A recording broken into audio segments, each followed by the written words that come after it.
Number one, in new governance. Public managers are often initiators, activators, or coordinators in collaborative arrangements. This type of governance requires a focus on results to be obtained rather than the process or directives to be followed. Number two, leadership style. Facilitation and visioning have emerged as effective styles of leadership across all forms of government. These are seen as well suited to situations where no one is in charge, as in cross-sector or multi-jurisdiction efforts. Number three, ito medyo malaking problema natin dito.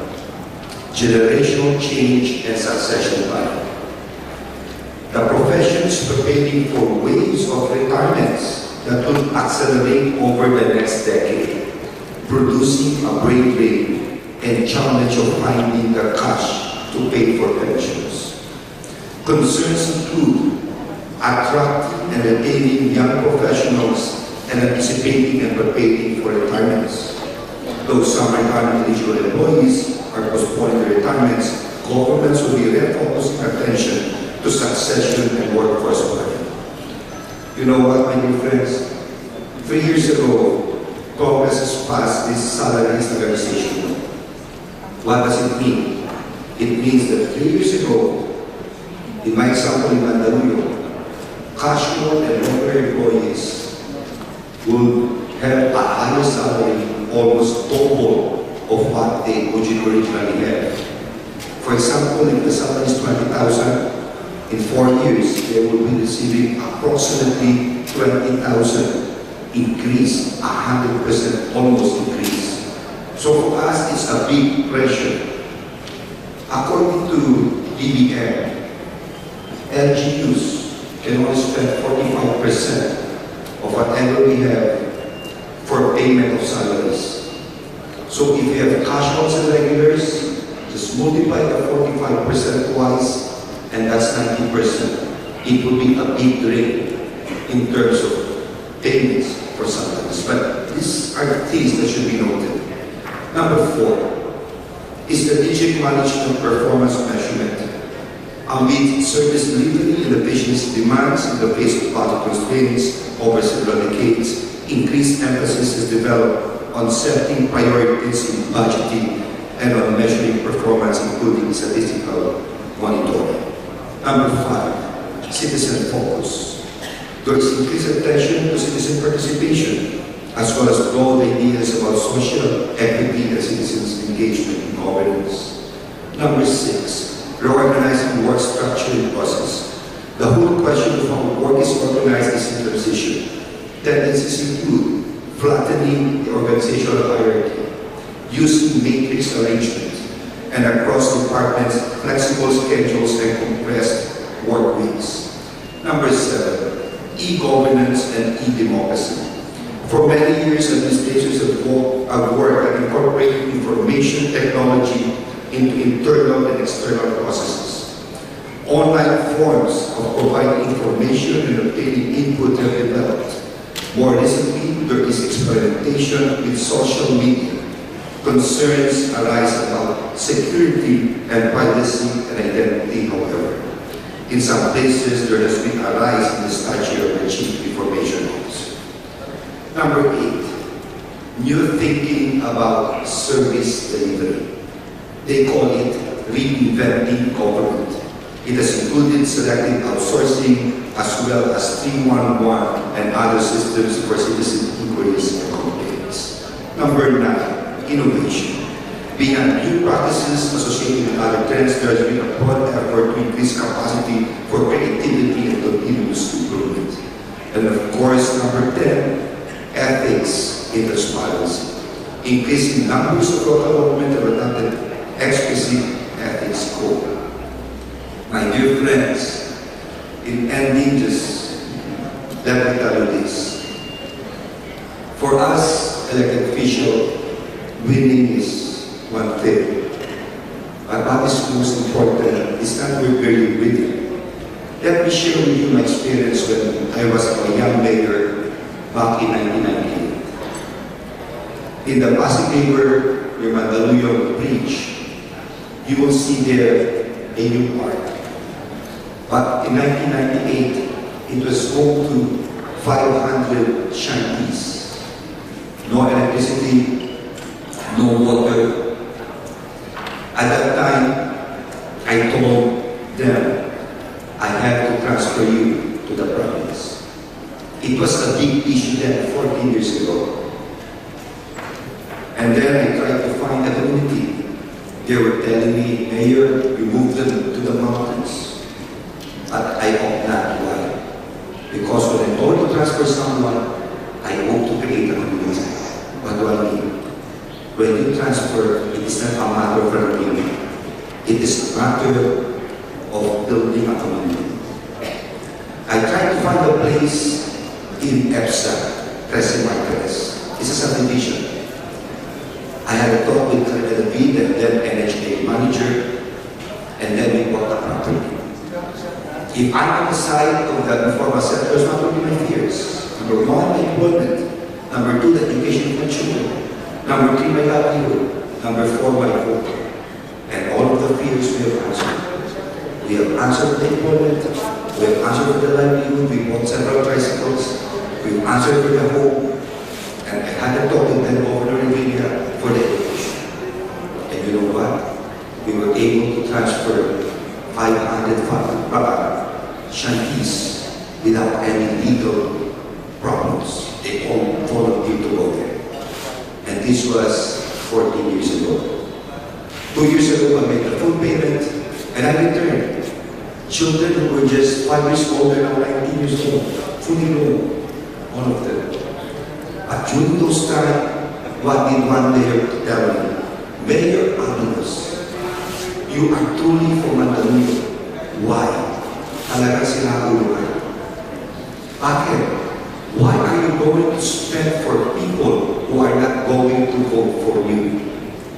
It's not politically feasible. You know what I answered? I might be mayor for 3 years, the most times, but I will definitely be for the rest of my life. My dear friends, it is a great honor, a great prestige for the city of Mandaluyong to be the site of that convention of the University of the Philippines. Sa inyo po lahat, mabuhay kayo, mabuhay ang Pilipinas.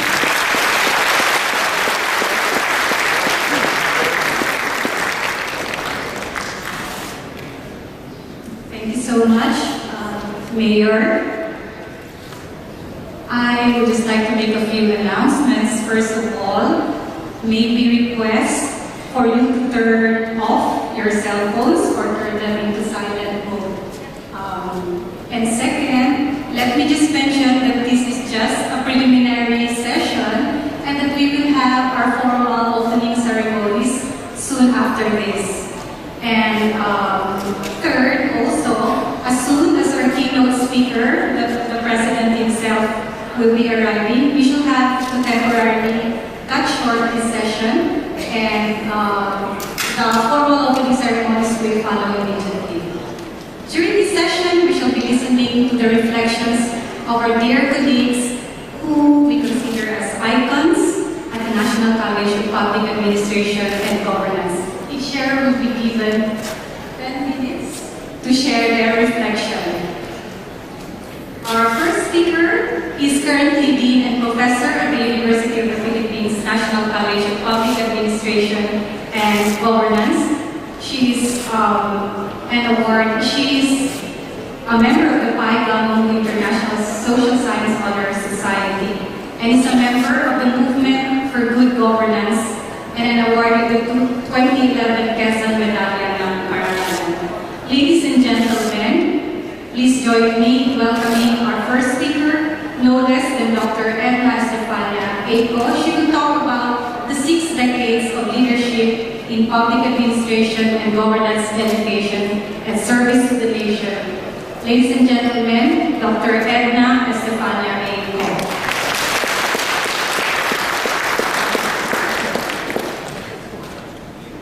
Good morning. Thank you very much. Whatever I will present today is captured in a book which I have co-written with the staff in the college. And the book is included in your conference kit. So I'm just going to walk you through the timeline of the National College of Public Administration and Governance. Otherwise, may I invite you to refer to the book itself, which is entitled NCPA, 6 Decades of Public Administration Education and Service to the Nation, and Some Challenges of the Future. Let me just go through the 6 decades of our life as a National College of Public Administration and Governance. Next slide, please. The framework that we are adopting in the 6 decades work defines the important mandate and contributions of the college in the aspect of instruction or academic work, research, and our extension service, which is really providing service to our government agencies, whether national or local. And in this particular framework, we also highlight the breakthroughs and the initiatives of the college since we were founded in 1952, 60 years ago, and the sustenance of these programs, as well as our participation as an institution in key governance reforms. So using that, we highlight here and we say that the college has grown as the pioneering and the pioneering institution that laid out public administration as a field of study and discipline in the country in the 1950s. And as we do our academic work and function, we intertwine this with our continuing service to the nation and support for our government bureaucracy. Next, please. If you go through the first decade of 1952 to 1962, we were established as a result of a United Nations Bell Mission in United States of America's Bell Mission in the 1950s.